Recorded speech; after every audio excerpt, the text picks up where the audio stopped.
परिचय अपना कीजिए। मैं राहुल रंजन, युवा जदयू जिला अध्यक्ष बाढ़।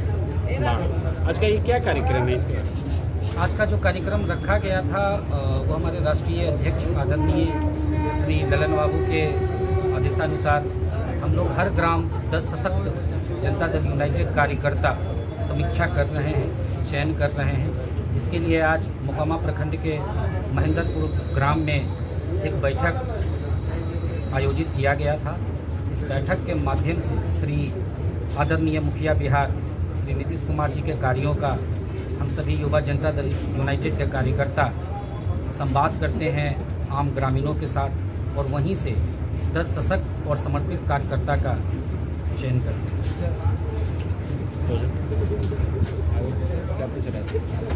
यह कार्यक्रम किस स्तर पे होता है और कहां तक की आपकी क्या लक्ष्य है?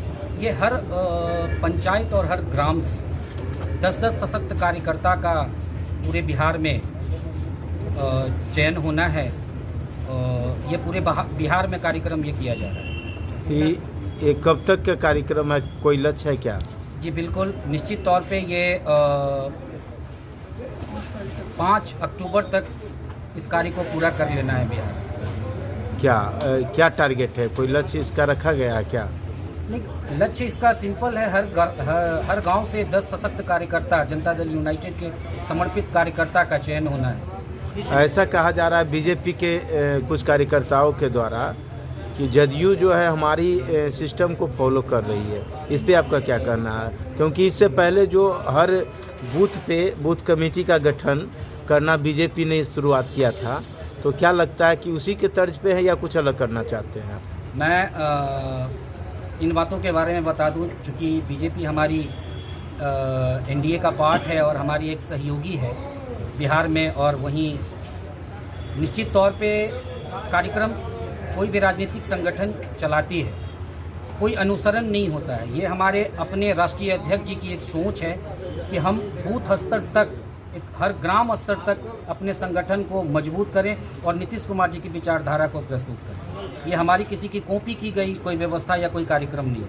ये जो बूथ स्तर पर जो कार्यकर्ता या ग्राम स्तर पर जो कार्यकर्ता का चयन किया जा रहा है और उनको बनाया जा रहा है, उसके लिए सरकार का विशेष क्या योजना है? केवल मतदाता को आगे बढ़ाने के लिए या वोट की राजनीति करने के लिए, या अन्य कोई और कार्यक्रम है जिसमें युवाओं को जोड़कर और आगे बढ़ाने की बात हो? आपको क्या लगता है? मैं अगर इस वर्तमान विषय पे अपनी राय रखूं, शायद संगठन भी इससे इत्तेफाक नहीं रखेगा। निश्चित तौर पे सरकार और आम लोगों के बीच संवाद के लिए ये कार्यक्रम कहीं ना कहीं उपयोगी होगा, और निश्चित तौर पे गांव-गांव के जन समस्याओं से संगठन के मुखिया श्री नीतीश कुमार जी को, आदरणीय श्री ललन बाबू को अवगत कराने के लिए बहुत ही उपयोगी होगा।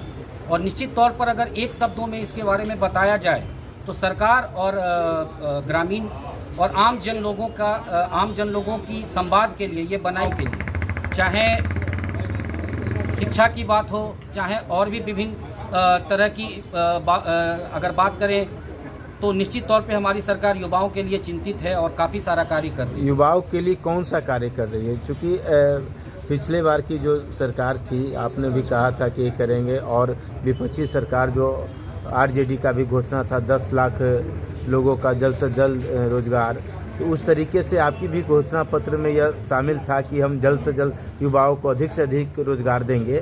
तो अभी तक के कुछ दिख नहीं पाया है, तो आपकी सरकार के द्वारा कौन सी ऐसी योजना है जिससे युवाओं को अधिक मात्रा में रोजगार मिलने की चांस है? आपने बहुत ही बेहतरीन और उम्दा सवाल किया है युवाओं के रोजगार, क्योंकि आपको समझना पड़ेगा आज के वर्तमान व्यवस्था में रोजगार किन्हीं एक सब्जेक्ट से निकल के नहीं आता है। विभिन्न क्षेत्रों में, जैसे आप देख रहे हैं अभी रोड डेवलपमेंट, या देख रहे हैं आप कंस्ट्रक्शन के क्षेत्र में लगातार एक नया आयाम यहाँ पे बिहार में एक नए प्रोजेक्ट की घोषणा हो रही है।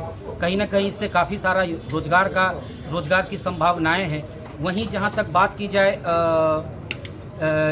कॉलेज की, स्कूल की, ये सारे जगहों से विभिन्न क्षेत्रों में नीतीश कुमार जी रोजगार कहाँ से ज़्यादा रोजगार निकल के आए, इसके लिए हर दिन चीज़ों को कर रहे हैं और बहुत ही जल्द इसके रिजल्ट आप लोगों के सामने है। उद्यमी योजना भी ला रहे हैं जिसमें कि युवाओं को रोजगार दिया जाएगा। एक सवाल मेरा है, ये कार्यक्रम से हट वही बिहार में पंचायत चुनाव का हम हर पंचायत जा रहे हैं। आपके नीतीश बाबू ने 7 निश्चय योजना लाया, उन्हीं का देन। वो 7 निश्चय योजना किसी पंचायत में खड़ा उतर कर नहीं आ रही। कुछ पंचायत है जो सारी योजनाओं को आपको पूर्ण कर रही है, लेकिन वो सारे मुखिया चाहे कोई भी हो, वहाँ के प्रतिनिधि ठिकरा वार्ड सदस्य पे फेंक देते हैं, वार्ड सदस्य के पास जाते हैं तो मुखिया पे फेंकते हैं। आखिर इससे तो पब्लिक का फायदा हो नहीं रहा। इसके बारे में आप क्या कहें? निश्चित तौर पे अभी कुछ देर पहले ही हम लोग बात कर रहे थे हर गांव 10 कार्यकर्ता की। कहीं ना कहीं वापिस सवाल आपका घूम के वहीं पे पहुंचा। आज सरकार के द्वारा चीज़ें दी जाती है पर हूबहू वो पिक्चर ज़मीन पे उतर नहीं पाता है। कहीं ना कहीं सरकार और जनता के बीच संवाद की पहले कुछ कमी थी, जिसको देखते हुए नीतीश कुमार जी और हमारे माननीय राष्ट्रीय अध्यक्ष श्री ललन बाबू ने एक वैकल्पिक व्यवस्था दिया और वहीं पे चाहे मुखिया हो या सरपंच हो या कोई हो, पहले लोग आरोप लगाते थे या जो भी चीज़ें होती थी वो हूबहू उतर नहीं पाती थी। अब उन चीज़ों को हमारे सरकार ने इस 10 कार्यकर्ताओं के माध्यम रहे हैं और बहुत ही जल्द बिहार को उन सारी चीज़ें